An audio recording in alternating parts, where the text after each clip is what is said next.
1997 ബസിലിക്കയിൽ നടന്ന ആദ്യത്തെ ബസിലിക്ക കൺവെൻഷനെ കുറിച്ചാണ്. അന്ന് ഈ സ്ഥലം നമ്മുടെ കയ്യിലല്ല, ഈ ഹോളും ഇല്ല.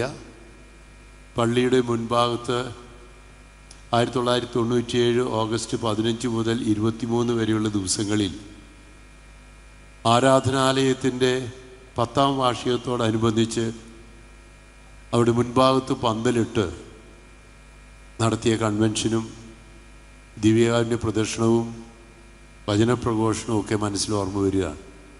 വചനപ്രഘോഷണത്താൽ എങ്ങനെ ദൈവാനുഗ്രഹം സമൃദ്ധമായി ലഭിക്കുമെന്ന് നമുക്ക് ലഭിച്ച അവസരങ്ങളാണ് അന്ന് മുതൽ ഇന്ന് വരെ. എന്നോട് ഗാന ശുശ്രൂഷ നടത്തുന്ന സഹോദരൻ പറഞ്ഞു, വല്ലപ്പോഴും ഞാൻ വല്ല ബൈബിൾ വാക്യം പറഞ്ഞാൽ അദ്ദേഹം ഉടനെ തന്നെ പറയാമെന്ന്. നമ്മളിപ്പോൾ തന്നെ ഇതിൻ്റെ കൺവെൻഷൻ ഒരുക്കമായിട്ട് ദീപം തെളിയിക്കുകയായിരുന്നു. യോഹന്നാൻ 8:12 പറയുന്നത് എന്താ? യേശു വീണ്ടും അവരോട് പറഞ്ഞു, ഞാൻ ലോകത്തിൻ്റെ പ്രകാശമാണ്. എന്നെ അനുഗമിക്കുന്നവൻ ഒരിക്കലും അന്ധകാരത്തിൽ നടക്കുകയില്ല. എന്തിനാ ഈ കൺവെൻഷൻ തുടങ്ങിയത്? യേശുവിനെ അനുഗമിക്കാൻ. നമ്മൾ അനുഗമിച്ചു കഴിഞ്ഞാൽ ഇവിടെ ദീപം തെളിയിച്ചു, പ്രകാശമായി ഈശോയെ. ആ ഈശോയുടെ പ്രകാശം നമുക്ക് എല്ലാവർക്കും ലഭിക്കുമ്പോൾ നമ്മൾ അന്ധകാരത്തിലല്ല, പ്രകാശത്തിലാണ്. നമുക്ക് ഈശോയെ അനുഗമിക്കാനാവും.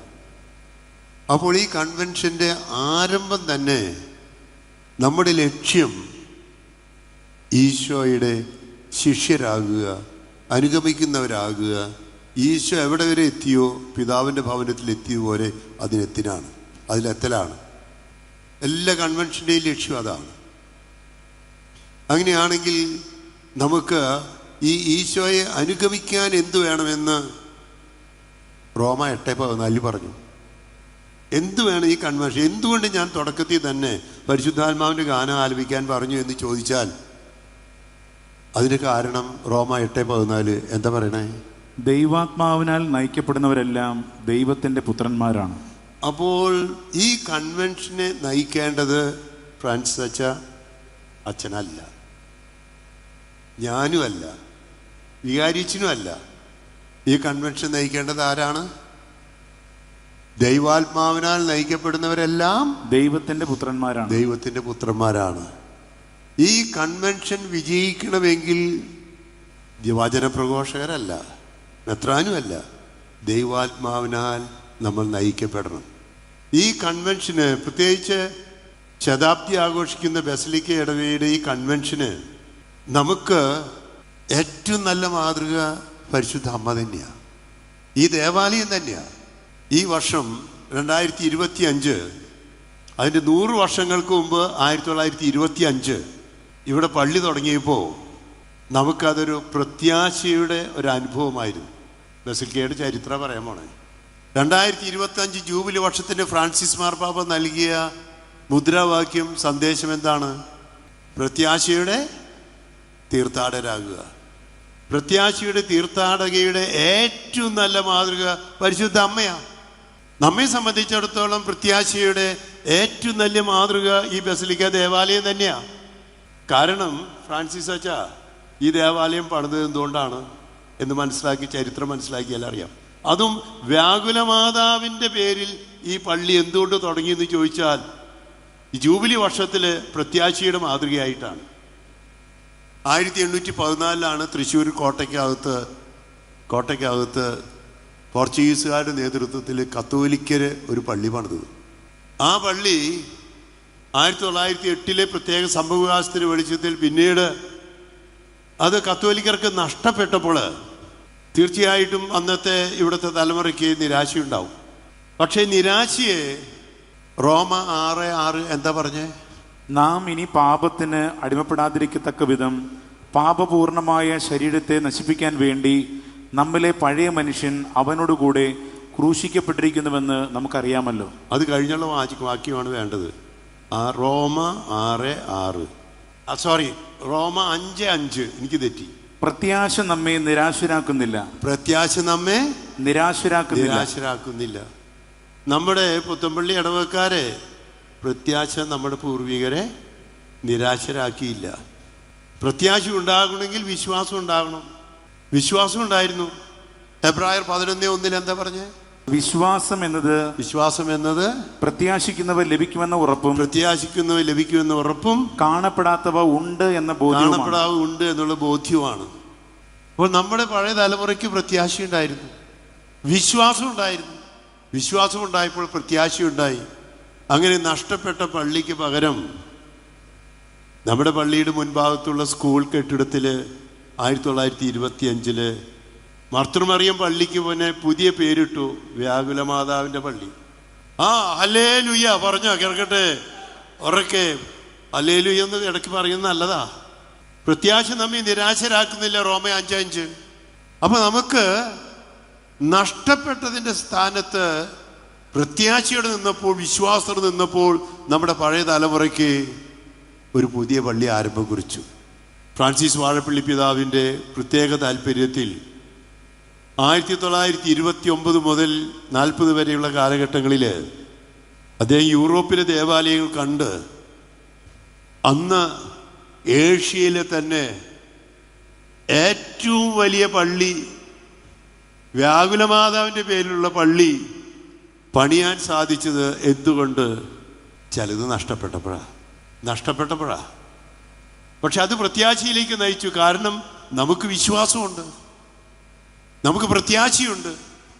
പ്രത്യാശ നമ്മെ റോമേ 5:5 നിരാശരാക്കുന്നില്ല. അങ്ങനെയാണെങ്കിൽ വ്യാകുലമാതാവിൻ്റെ പള്ളിയിൽ വെച്ച് വ്യാകുലമാതാവിൻ്റെ പേര് കൊടുത്തപ്പോൾ നമുക്ക് ദുഃഖത്തിൻ്റെ കഥനകഥയുടെ പേര് മാത്രമല്ല, ലോകത്തിലെ ഏറ്റവും മനോഹരമായ ചിത്രങ്ങളിൽ ഒന്നാണ് ഈശോയുടെ രൂപം മാതാവിൻ്റെ മടിയിൽ വെച്ചിട്ടുള്ള ആ വ്യാകുലമാതാവിൻ്റെ നമ്മുടെ പള്ളിയിലത്തെ രൂപം. ഹല്ലേലൂയ. ആ രൂപത്തിൻ്റെ മുഖത്തേക്ക് നോക്കിയാൽ ദുഃഖം നിഴലിക്കുന്നുണ്ടെങ്കിലും ഇത്രയും പ്രത്യാശയുള്ള ഒരു മുഖം, മാതാവിൻ്റെ മുഖം നിങ്ങൾക്ക് കണ്ടിട്ടുണ്ടോ? പ്രത്യാശയുള്ള മുഖമല്ലേ? കാരണം വിശ്വാസമാണ് അതിൻ്റെ അടിസ്ഥാനം. വിശ്വാസം എന്നത് പ്രത്യാശിക്കുന്ന ലഭിക്കുമെന്നുള്ള ഉറപ്പാണ്. നമുക്ക് കോട്ടയ്ക്കകത്തൊരു പള്ളി വേണം. കിഴക്കേ കോട്ടയ്ക്ക് അപ്പുറത്തൊരു പള്ളിയുണ്ട്, ലൂർദ്. പക്ഷെ കോട്ടയ്ക്ക് അകത്തൊരു പള്ളി വേണമെന്നുള്ള ആഗ്രഹം കൊണ്ട് തന്നെ 100 വർഷങ്ങൾക്ക് മുമ്പ് ഈ ബസലിക്ക ദേവാലയം, അന്ന് ബസലിക്കയല്ല, അന്ന് ലൂർദ് പള്ളിയുടെ കുരിശുപള്ളിയായിട്ടാണ് തുടങ്ങിയത്. അത് ദീർഘനാൾ അങ്ങനെ തന്നെ തുടർന്നു. പക്ഷേ ഏഷ്യയിലെ ഏറ്റവും വലിയ പള്ളിയായി. പിന്നീട് 55 മുകളിലത്തെ 2 ടവർ കെട്ടി. 2004 പിൻഭാഗത്തെ ഏറ്റവും വലിയ ടവറുകളിലൊന്ന് നമുക്ക് ലഭിക്കുകയും CBCIയുടെ സമയത്ത് അത് ആശീർവദിക്കപ്പെടുകയും ചെയ്തു 2004. നമുക്കതൊരു പ്രതീക്ഷയുടെ പ്രതീകമാണ് ബസലിക്ക ദേവാലയം. പരിശുദ്ധ അമ്മയുടെ ദുഃഖം തളനെട്ടി നിൽക്കുന്ന മുഖത്തേക്ക് നോക്കുമ്പോൾ അത് നിരാശയല്ല, പ്രത്യാശയാണ് നൽകുന്നത്. പരിശുദ്ധ അമ്മ എങ്ങനെ പ്രത്യാശയുടെ തീർത്ഥാടകയായി എന്ന് ചിന്തിക്കുന്ന നല്ലതാണ്. പ്രത്യാശയുടെ അടിസ്ഥാനം എന്താണ് എന്നതിന് കാറ്റഗിസം ഓഫ് ദ കാത്തലിക് ചർച്ചിൻ്റെ കത്തോലിക്കാ സഭയുടെ മതബോധന ഗ്രന്ഥത്തിൽ 1817 ആണെന്ന് എൻ്റെ ഓർമ്മ. അതിൽ 3 കാര്യങ്ങൾ പറയുന്നുണ്ട്. ഒന്ന്, ദൈവത്തിൻ്റെ വാഗ്ദാനങ്ങളിലുള്ള പ്രത്യാശ, ഉറപ്പ്. ആ വാഗ്ദാനം എന്താണ്? നിത്യജീവനാണ്. 2, ക്രിസ്തു പറഞ്ഞ വാക്കുകളിലുള്ള ഉറപ്പ്, പ്രോമിസസ്, വാഗ്ദാനം. 3, പരിശുദ്ധാത്മാവിനാൽ നയിക്കപ്പെടും എന്നുള്ള ബോധ്യം. പരിശുദ്ധ അമ്മയെ ഇവിടെ ഏറ്റവും നമുക്ക് എല്ലാവർക്കും ഇഷ്ടപ്പെട്ടത് എന്താ? പരിശുദ്ധ അമ്മയുടെ നൊവേന. എന്ത്? മാതാ പാത. അവിടെ നമ്മൾ വിളിക്കണ എങ്ങനെയാണ് നമ്മൾ വിളിക്കുന്നത്? പരിശുദ്ധ വ്യാകുല മാതാവേ. അത് വിളിക്കുന്നത് നിങ്ങൾക്ക് എന്നും ഓർമ്മയുണ്ടല്ലോ അല്ലേ? വ്യാകുല മാതാവിനെ എന്ന് വിളിക്കുമ്പോൾ ഉള്ളിൻ്റെ ഉള്ളിൽ ഞാൻ വിളിക്കുന്നത് എന്താണെന്നറിയാമോ? പരിശുദ്ധ വിജയമാതാവേ എന്നാണ്. വ്യാകുലങ്ങളെ വിജയമാക്കിയവളാണ് പ്രത്യാശയുടെ മാതൃകയായ ഈ അമ്മ. പ്രത്യാശ വേണമെങ്കിൽ എന്തുണ്ടാകണം? വ്യാകുലങ്ങളുണ്ടാകണം, പരിശുദ്ധ അമ്മയുടെ 7 സന്തോഷങ്ങളും ഉണ്ടാകണം. ഈ വ്യാകുലങ്ങളെ വിജയമാക്കണമെങ്കിൽ, കുരിശിനെ കിരീടമാക്കണമെങ്കിൽ, ത്യാഗത്തെ സ്നേഹമാക്കണമെങ്കിൽ നമുക്ക് എന്ത് വേണമെന്ന് പരിശുദ്ധ അമ്മ നമുക്ക് പറഞ്ഞു തരികയാണ്. പ്രാർത്ഥനയുടെ പശ്ചാത്തലത്തിലാണ് പരിശുദ്ധ അമ്മ പരിശുദ്ധാത്മാവിനാൽ നിറഞ്ഞ് ഈ നമുക്ക് പ്രതീക്ഷ നൽകുന്നത്. 7 വ്യാകുലങ്ങൾ നമുക്കറിയാം. ലൂക്കായുടെ സുവിശേഷത്തിലെ 2:35 2:35 വ്യാകുലവാൾ നിന്റെ ഹൃദയത്തിൽ ഒരു വാൾ കടക്കും. ലൂക്ക 2:35 നിന്റെ ഹൃദയത്തിൽ ഒരു വാൾ കടക്കും. ശിമിയോൻ പ്രവചിച്ചു. അതാണ് ഒന്നാമത്തെ വ്യാകുലം. രണ്ടാമത്തേത് ഈജിപ്തിലേക്ക് ഓടിപ്പോകേണ്ടി വന്നതാ. മൂന്നാമത്തെ ദേവാലയത്തിലേക്ക് 12-ാം വയസ്സിൽ കാണാതെ പോയതാ. പിന്നെ അങ്ങോട്ട് നമുക്കുണ്ട് വഴിയിൽ വെച്ച് കുരിശിൻ്റെ വഴിയിൽ കണ്ടുമുട്ടിയത്, കുരിശിൻ്റെ കീഴിൽ നിന്നത്, കർത്താവിൻ്റെ മരണം, കർത്താവിൻ്റെ കബറടക്കം, അങ്ങനെ വ്യാകുലമാണെന്ന് നമ്മളൊക്കെ പറയാറുണ്ട്. പക്ഷേ വ്യാകുലങ്ങളുടെ എല്ലാത്തിൻ്റെയും പശ്ചാത്തലത്തിൽ 7 സന്തോഷങ്ങളുണ്ട്. പരിശുദ്ധ അമ്മയുടെ 7 സന്തോഷങ്ങൾ, പ്രത്യേകിച്ചും ഫ്രാൻസിസ്കൻ അച്ഛന്മാരാണ് ഈ 7 സന്തോഷങ്ങളെക്കുറിച്ചും ചരിത്രത്തിൽ പറഞ്ഞിട്ടുള്ളത്. ഒന്നാമത്തെ സന്തോഷം ഏതാ? ഒന്നാമത്തെ സന്തോഷം നിങ്ങൾ ഊഹിച്ചു നോക്കി. പരിശുദ്ധ അമ്മയുടെ ഒന്നാമത്തെ സന്തോഷം, ഒന്നാമത്തെ വ്യാകുലം നമ്മൾ കേട്ടു, ശിമിയോന്റെ പ്രവചനം. ഒന്നാമത്തെ സന്തോഷം ഏതാ? മംഗള വാർത്ത. ശരിക്കും അത് സന്തോഷമാണോ? ഇന്നത്തെ കാലത്ത് പ്രത്യേകിച്ച് അമ്മമാരോട് സ്ത്രീകളോട് ചോദിച്ചാൽ അത് സന്തോഷമാണോ? മറിയത്തിന് ഏകദേശം നല്ല ചെറുപ്പമാണ്, 18, 19, 16, എത്ര വയസ്സാണെന്ന് കൃത്യം പറയാൻ പറ്റില്ല. പ്രാർത്ഥിച്ചുകൊണ്ടിരിക്കുമ്പോൾ ഗബ്രിയേൽ ദൂതൻ വന്ന് പറഞ്ഞതെന്താ? നന്മ നിറഞ്ഞവളെ സ്വസ്തി. അത് കേൾക്കാൻ എല്ലാവർക്കും ഇഷ്ടമാണ്. കർത്താവ് നിന്നോട് കൂടി, അതും ഇഷ്ടമാണ്. പിന്നെ പറഞ്ഞതെന്താ? നീ ഗർഭം ധരിച്ച് ഒരു പുത്രനെ പ്രസവിക്കണം. ദൈവം നമ്മോടുകൂടെ എന്നർത്ഥമുള്ള എമ്മാനുവേൽ എന്ന് മത്തായി സുവിശേഷം പറയുന്ന പോലെ പറഞ്ഞു. മറിയം പറഞ്ഞു, ഞാൻ പുരുഷനെ അറിയില്ല, ഇതെങ്ങനെ സംഭവിക്കുമെന്ന് മനസ്സിലായില്ല. സാധാരണ നിലയിൽ ഇത് കേട്ട് കഴിഞ്ഞാൽ, പ്രത്യേകിച്ച് വിവാഹ നിശ്ചയം കഴിഞ്ഞ് വിവാഹത്തിൻ്റെ യഹൂദന്മാരുടെ ആചാരമനുസരിച്ച് അവർ സഹഗമിക്കുന്നവർ, അവർ ഒരുമിച്ച് താമസിക്കുന്നത് വരെ ഏതെങ്കിലും സ്ത്രീ ഗർഭിണിയായി കാണപ്പെട്ടാൽ യഹൂദ നിയമം അനുസരിച്ച് എന്ത് ചെയ്യണം? കല്ലെറിഞ്ഞ് കൊല്ലണം. ഇപ്പം ഞാൻ ചോദിക്കുക, ഇന്നത്തെ നമ്മുടെ ആൾക്കാരോട് ചോദിച്ചാൽ എന്താ സംഭവിക്കുക? മാതാപിതാക്കളാണ് ആദ്യം അബോർഷൻ നടത്താൻ മുന്നിൽ നിൽക്കുക. മറിയം എന്ത് ചെയ്തു? മറിയം തന്നെ നേരിട്ട് ചോദിക്കുക, കർത്താവിനോട് തന്നെ, ദൈവദൂതനോട് തന്നെ ചോദിക്കുക, ഇതെങ്ങനെ സംഭവിക്കും? പറഞ്ഞൊക്കെ നല്ല കാര്യമാണ്, പക്ഷെ ഞാൻ കല്ലെറിഞ്ഞ് കൊല്ലപ്പെടണം, കുരിശെടുക്കലാണ്, ഏറ്റവും ബുദ്ധിമുട്ടുള്ള കാര്യമാണ്. അപ്പോഴാണ് പറയുന്നത്, ഇത് ദൈവത്തിൻ്റെ പദ്ധതിയാണ്.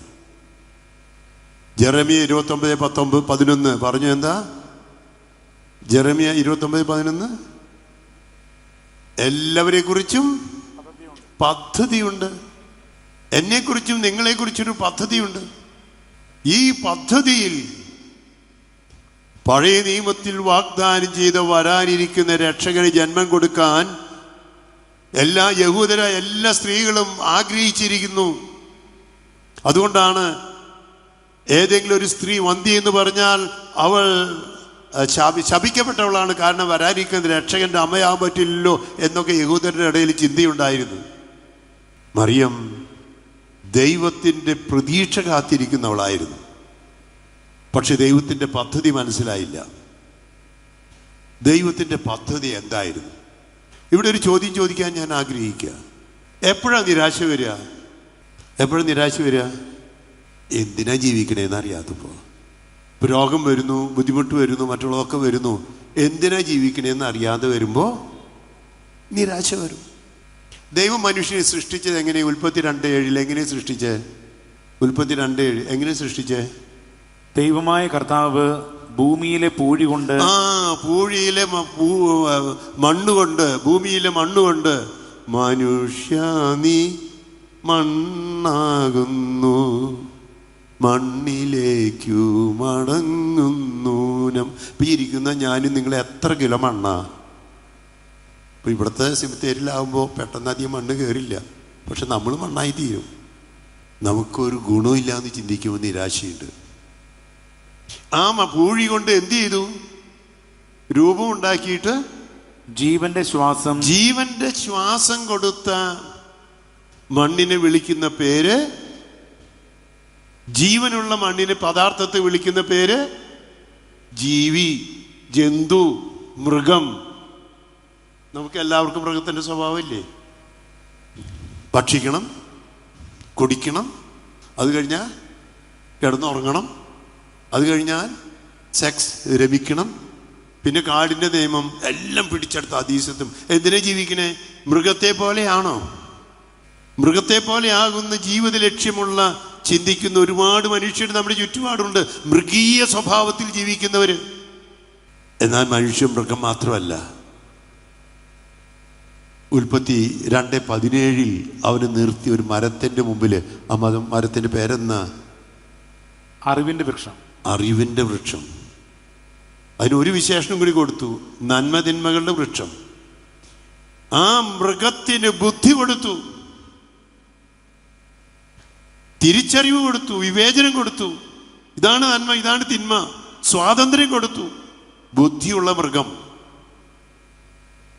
ഇന്ന് നമ്മുടെ ഇടയിൽ ബുദ്ധിയുള്ള മൃഗങ്ങൾ, റാഷണൽ ആനിമൽസ് ധാരാളമുണ്ട്. ഇന്നത്തെ ലോകത്തിൻ്റെ ചുറ്റുഭാഗത്തുള്ള ഒരുപാട് പേരുടെ നിരീശ്വരവാദികള്, യുക്തിവാദികള്, ചിലപ്പോഴൊക്കെ വർഗീയവാദികള്, ഇതൊക്കെ ഈ ബുദ്ധിയുള്ള മൃഗത്തിൻ്റെ ചിന്തയിൽ നടക്കുന്നവരാ. എന്തിനാ ജീവിക്കുന്നേ? എപ്പിക്കൂര്യന്മാരെ പോലെ, ചർവാകന്മാരെ പോലെ തിന്നുക, കുടിക്കുക, സൂഹിക്കുക, നാളെ നീ മരിക്കും, 6 അടി മണ്ണ് വരെയേ ജീവിതമുള്ളൂ. അതുകൊണ്ട് നീ ഉള്ള കാലം സുഖിക്കുക, ജീവിക്കുക എന്ന് പറയുന്ന ബുദ്ധിയുള്ള മൃഗങ്ങളുടെ യുക്തിവാദത്തിൻ്റെ മുമ്പിൽ നമ്മളിവിടെ നിൽക്കുക. പക്ഷെ അവന് നിരാശയാണ്. അവൻ്റെ ജീവിതം എന്തിനാ? 6 അടി മണ്ണ് വരെയുള്ളൂ. എന്നാൽ ദൈവം മനുഷ്യനെ സൃഷ്ടിച്ചത് എങ്ങനെയെന്ന് ഉൽപ്പത്തി 1:26, 27, ഉൽപ്പത്തി 1:26 വായിക്കാമോ? ഉൽപ്പത്തി 1:26. ദൈവം മനുഷ്യനെ, ദൈവം വീണ്ടും അരുളി ചെയ്തു, നമുക്ക് നമ്മുടെ ഛായയിലും സാദൃശ്യത്തിലും മനുഷ്യനെ സൃഷ്ടിക്കാം. മനുഷ്യനെ തൻ്റെ ഛായയിലും സാദൃശ്യത്തിലും സൃഷ്ടിച്ചു. ആത്മാവുള്ള മൃഗമാണ്. ദൈവത്തിൻ്റെ ഛായയിൽ ആത്മാവിൽ സൃഷ്ടിക്കപ്പെട്ട മനുഷ്യൻ ജീവിക്കുന്നത് എന്തിനാണെന്ന് ചോദിച്ചാൽ മണ്ണിലേക്ക് പോകാനാണോ? തിന്നുക, കുടിക്കുക, സൂഹിക്കുക, നാളെ നീ മരിക്കും എന്ന ലോകത്തിൻ്റെ ആകർഷണങ്ങളിൽ ലൗകികമത്തിൽ അവിടെ ഈ മണ്ണിലേക്ക് അവസാനിക്കാനുള്ളതാണോ? ഇവിടെയാണ് ചോദ്യം. എന്തിനാ ജീവിക്കുന്നത്? നിരാശയുള്ളവര് ജീവിത ലക്ഷ്യത്തെക്കുറിച്ച് വ്യക്തമായി ബോധ്യമില്ലാത്തവരാണ്. നമ്മളോട് പറഞ്ഞത് പ്രത്യാശയുടെ തീർത്ഥാടകരാണ്. മറിയം പ്രത്യാശയുടെ മാതൃകയാണ്. അങ്ങനെയാണെങ്കിൽ നമ്മൾ എവിടെ എത്തണ്ടേ? എവിടെ എത്തണം? ദൈവത്തിൻ്റെ ഛായയിൽ സൃഷ്ടിക്കപ്പെട്ട മനുഷ്യൻ എവിടെ എത്തണം? ദൈവത്തിൻ്റെ മനസ്സിൽ ആരംഭം കുറിച്ച് എന്നാ നമ്മൾ തുടങ്ങിയത്? എന്നാ നമ്മുടെ ജീവിതം ആരംഭിച്ചത്? ദൈവത്തിൻ്റെ മനസ്സിൽ അമ്മയുടെ ഉദരത്തിൽ ഉരുവാകുന്നതിന് മുമ്പേ ദൈവത്തിൻ്റെ മനസ്സിൽ. എന്നാ അവസാനിക്കണേ? അവസാനം ദൈവത്തിൽ എത്തിച്ചേരുമ്പോൾ. ഒന്ന് പ്രൈസ് ദി ലോർഡ് പറഞ്ഞേ. അപ്പൊ എന്തിനാ ജീവിക്കണേ? എന്തിനാ ജീവിക്കുന്നേ? ദൈവത്തിൽ എത്തിച്ചേരാൻ വേണ്ടി.